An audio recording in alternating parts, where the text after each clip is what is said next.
বাংলাদেশ জামাতে ইসলামী, বাংলাদেশ জামাতে ইসলামী, বাংলাদেশ জামাতে ইসলামী, বাংলাদেশ জামাতে ইসলামী। গড়বে গড়বে আল্লাহর হুকুমত, গড়বে গড়বে খেলাফতে রাশেদার, জনগণ নন্দিত আগামী, কোরআনের কাঙ্ক্ষিত আগামী, জনগণ নন্দিত আগামী, কোরআনের কাঙ্ক্ষিত আগামী। বাংলাদেশ জামাতে ইসলামী, বাংলাদেশ জামাতে ইসলামী, বাংলাদেশ জামাতে ইসলামী, বাংলাদেশ জামাতে ইসলামী। নীলিমা নতুন কথা বলবে, নদীরা দ্বিগুণ বেগে চলবে। নীলিমা নতুন কথা বলবে, নদীরা দ্বিগুণ বেগে চলবে। রহমের বাড়ি ধারায় আসবে নামি, বাংলাদেশ জামাতে ইসলামী, বাংলাদেশ জামাতে ইসলামী, বাংলাদেশ জামাত ইসলামী আমাদের এই প্রিয় মাতৃভূমি বাংলাদেশকে আল্লাহর আইনের আলোকে ইসলামের বিধান অনুযায়ী একটা ইসলামিক কল্যাণমূলক রাষ্ট্র প্রতিষ্ঠা করতে চায়। প্রিয় নবী মুহাম্মদুর রাসূলুল্লাহ সাল্লাল্লাহু আলাইহি ওয়াসাল্লাম যেভাবে আল্লাহর আইন দিয়ে, আল কোরআনের বিধান দিয়ে জাহিলি মদিনাকে সোনার মদিনা করেছিলেন, আমরা আমাদের প্রিয় বাংলাকে ইতিপূর্বে ফ্যাসিস্ট আওয়ামী সরকার যেভাবে এটাকে জাহিলি বাংলা করেছিল, আমরা আল্লাহর আইনের আলোকে মুহাম্মদুর রাসূলুল্লাহ সাল্লাল্লাহু আলাইহি ওয়াসাল্লামের সুন্নাহ অনুযায়ী তিনি যেভাবে জাহিলি মদিনাকে কোরআন দিয়ে সোনার মদিনা বানিয়েছেন, আমাদের কাছে সেই কোরআন আছে না নাই? এই কোরআন যদি আমাদের কাছে থাকে, তাহলে আমরা সেই কোরআন দিয়ে আমাদের এই ফ্যাসিস্ট সরকারের তৈরি করা জাহিলি বাংলাকে আমরা কি সোনার বাংলা করতে পারবো? কিভাবে পারবো? আমরা সেটা মুখে শুধু বলতে চাই না। আপনারা জানেন, বাংলাদেশ জামাত ইসলামীর 2 জন মন্ত্রী 3টি মন্ত্রণালয় চালিয়েছিল। বাংলাদেশ জামাত ইসলামী আমাদের 2 জন মন্ত্রী 3টি মন্ত্রণালয় 2 টাকার দুর্নীতি না করেও তারা অত্যন্ত দক্ষতা, যোগ্যতা, সততা, আমানতদারিতার সাথে একটি সুন্দর মন্ত্রণালয় উপহার দিতে তারা সক্ষম হয়েছেন। এর দ্বারা প্রমাণিত হয় বাংলাদেশ জামাত ইসলামী শুধু কথায় বিশ্বাস করে না, আমরা কাজেও প্রমাণ দিতে পেরেছি। আমাদের 2 জন মন্ত্রী সমাজ কল্যাণ মন্ত্রণালয়, কৃষি মন্ত্রণালয় এবং শিল্প মন্ত্রণালয় 2 টাকার দুর্নীতি না করে আমরা যদি বিগত দিনে সরকার পরিচালনার ছাত্র জনতার অভিপ্রায় তৈরি হয়েছে, সেই নতুন বাংলাদেশ বিনির্মাণে বাংলাদেশ জামাত ইসলামের প্রতি যদি সমর্থন জনগণ ব্যক্ত করে, আমরা দৃঢ়তার সাথে আল্লাহর উপরে ভরসা করে কথা বলতে চাই, আমরা শুধু 2টি মন্ত্রণালয় আমরা গোটা বাংলাদেশকে দুর্নীতি মুক্ত বাংলাদেশ করতে সক্ষম হব। আমরা এই কথা পাশাপাশি বলতে চাই, বিগত দিনে আমাদের ভিন্ন ধর্মাবলম্বী ভাইদের পর অত্যাচার নির্যাতন করা হয়েছে। তাদেরকে একটি দল তাদের ভোট ব্যাংক হিসাবে মনে করে তাদের উপরে জুলুম নির্যাতন করত, আবার ভোট ব্যাংক হিসাবেও মনে করত। আমাদের সেই ভিন্ন ধর্মাবলম্বীরা ভাইয়েরা 2024-এর জুলাই আগস্টের গণঅভ্যুত্থান সরকারকে যেভাবে দেশছাড়া করেছে, ঠিক একই লক্ষ্য এবং একই উদ্দেশ্যের দিকে তারাও ধাবিত হবে। তারাও সেখান থেকে রক্ষা পাবে না, কারণ মানুষ নতুন করে চাঁদাবাজি, সন্ত্রাস, দখলদারিত্বে যাওয়ার জন্য 2024 সালের 5ই আগস্টে নতুন স্বাধীন করে বাংলাদেশ তৈরি করে নাই। আমি আপনাদের কাছে জিজ্ঞেস করতে চাই, আমার এই কেশবপুর অঞ্চলের যারা এখানে আছেন, এই বাজারের সম্মানিত ব্যবসায়ী যারা আছেন, আমার সম্মানিত ওলামায়ে কেরাম যারা আছেন, আমার শ্রদ্ধেয় পিতৃতুল্য মুরব্বী যারা আছেন, আমার সম্মানিত শিক্ষক তুল্য যারা আছেন, আমার ভিন্ন ধর্মাবলম্বী যে ভাইয়েরা এখানে আছেন, আমাদের সাথে এসে আজকের এই কাজে অংশগ্রহণ করেছেন, আমরা সকলের কাছে একটা বিষয় পরিষ্কার করতে চাই। আমাদের এই প্রিয় বাউফল পুরো 4.5 লক্ষ মানুষ মিলে আমরা একটা পরিবারের মতো। আমাদের ভালো কাজের প্রতিযোগিতা থাকবে, কিন্তু প্রতিহিংসা আমাদের মধ্যে আমরা তৈরি করতে দেব না।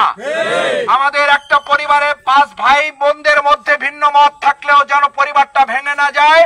আমাদের বাউফলে ভিন্ন মত থাকতে পারে, কিন্তু দলীয় কোনো কোন্দলের কারণে আমরা বাউফলে কোনো সন্ত্রাস করতে দেব না।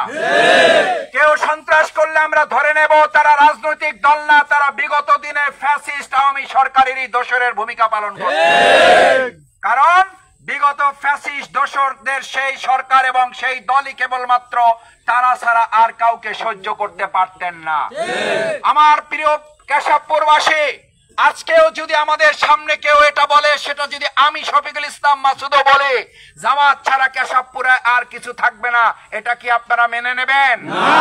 বাউফলে যদি আমাদের এসআক সাহেব বলেন, শফিকুল ইসলাম মাসুদ যদি পাবলিক ফিল্ডে দাঁড়িয়ে বলে জামাত ইসলামী ছাত্র শিবির ছাড়া আর বাউফলে কিছু চলবে না, এটা কি আপনারা গ্রহণ করবেন? সুতরাং এই কথা যদি অন্য কোন রাজনৈতিক দল এখন বলে আমরা ছাড়া এখানে আর কেউ চলবে না, বাউফলের জনগণ এটা মানবে না, মানতে পারে না, এবং তার বিরুদ্ধে প্রতিরোধ গড়ে তোলা হবে। তাকেও ফ্যাসিস্ট এবং দোসরদের অনুসারী হিসেবে চিহ্নিত করে জুলাই আগস্টে যেভাবে অভ্যুত্থান হয়েছে, প্রয়োজনে বাউফলের ছাত্র জনতার একটা অভ্যুত্থানের মাধ্যমে নব্য ফ্যাসিস্টদের বিরুদ্ধে আন্দোলন করে তোলা হবে। আমাদের বাউফলে আপনারা জানেন 7 জন ভাই জুলাই আগস্টে শহীদ হয়েছে।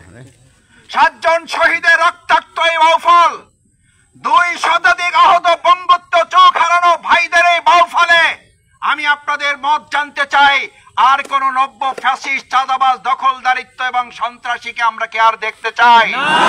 আমরা কি আর মাদকের ছবলে আমাদের তরুণরা নষ্ট হয়ে যাক, এটা কি আমরা দেখতে চাই? রাজনৈতিক আশ্রয় প্রশ্রয়ে মাদক কারবারিরা পার পেয়ে যাক, এটা কি আপনারা দেখতে চান? রাজনৈতিক দলের আশ্রয়ে প্রশ্রয়ে অবৈধ অস্ত্র নিয়ে আবার কেউ ঘোরাফেরা করুক, এটা কি আপনারা কেউ দেখতে চান? আমার হিন্দু ভাইদের বাড়ি আবার কেউ কাগজপত্র ভুয়া নিয়ে কেউ দখল করুক, এটা কি দেখতে চান? যদি দেখতে না চাই, তাহলে 2024-এর জুলাই আগস্টের ঘোষণা ছিল উই ওয়ান্ট জাস্টিস। আমরা ন্যায় বিচারের জন্য নতুন বাংলাদেশ করেছি। আমরা ন্যায় বিচারের জন্য জুলাই আগস্টে জীবন দেওয়ার জন্য আমাদের আবু সাইদ মুক্ত দেখ, এটা আমরা কারো কাম্য নয়। আমরা কাঁধে কাঁধ মিলিয়ে ভালো কাজের প্রতিযোগিতা করে এগিয়ে যেতে চাই। আমি সকল রাজনৈতিক দল মতের সাথে যারা আছেন, আসুন না আমরা ভালো কাজে প্রতিযোগিতা করি। আমরা একটা প্রোগ্রাম যদি আমাদের হাই স্কুল মাঠে করি, কলেজ মাঠে করি, আপনি পারলে এরকম আরো 3টা প্রোগ্রাম করেন। আমরা যদি কাছিপাড়াতে একটা ফুটবল প্রতিযোগিতা ম্যাচ, প্রীতি ম্যাচ দেই জুলাই আগস্টকে স্মরণ করে, তরুণ যুবকদেরকে মাদক থেকে ফিরিয়ে রেখে, অবৈধ অস্ত্র থেকে ফিরিয়ে রেখে, নেশা থেকে, অশ্লীলতা বেহায়াপনা থেকে ফিরে রেখে যুবকদেরকে খেলার মাঠে নেওয়ার জন্য আমরা যদি কাছিপাড়াতে একটা খেলা দেই, আপনারা পারলে 16টা ইউনিয়ন আপনারা 16টা খেলা দেন, কোনো অসুবিধা তো নাই। কিন্তু আমরা যেন এটা শুনতে না পাই যে আমি ছাড়া, আমরা ছাড়া এখানে আর কাউকে কিছু করতে দেওয়া হবে না। এটা শুধু ব্যক্তির জন্য নয়, এটা শুধু রাজনৈতিক দলের জন্য নয়, এটা শুধু জামাত ইসলামীর জন্য নয়। আমি মনে করি এটা গোটা বাউফলের 4.5 লক্ষ মানুষের জন্য দুর্ভাগ্যের বিষয়।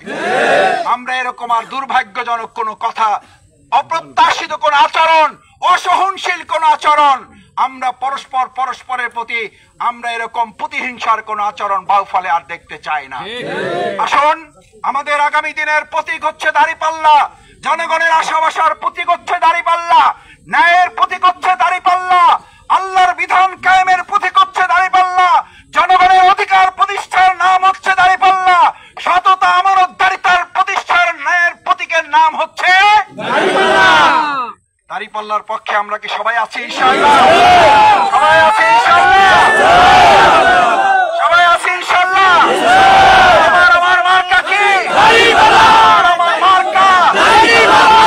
চলে দাঁড়িপাল্লা কি? দাঁড়িপাল্লা করে দাঁড়িপাল্লা। আমার আছে দাঁড়িপাল্লা। আমার আছে দাঁড়িপাল্লা। এবার আছে দাঁড়িপাল্লা। বাউফলে দাঁড়িপাল্লা। কালীশ্বরী দাঁড়িপাল্লা। কেশবপুরা দাঁড়িপাল্লা। রামনগরে দাঁড়িপাল্লা। চট্টগ্রামে দাঁড়িপাল্লা। সব জায়গাতে দাঁড়িপাল্লা। উঠেছে দাঁড়িপাল্লা।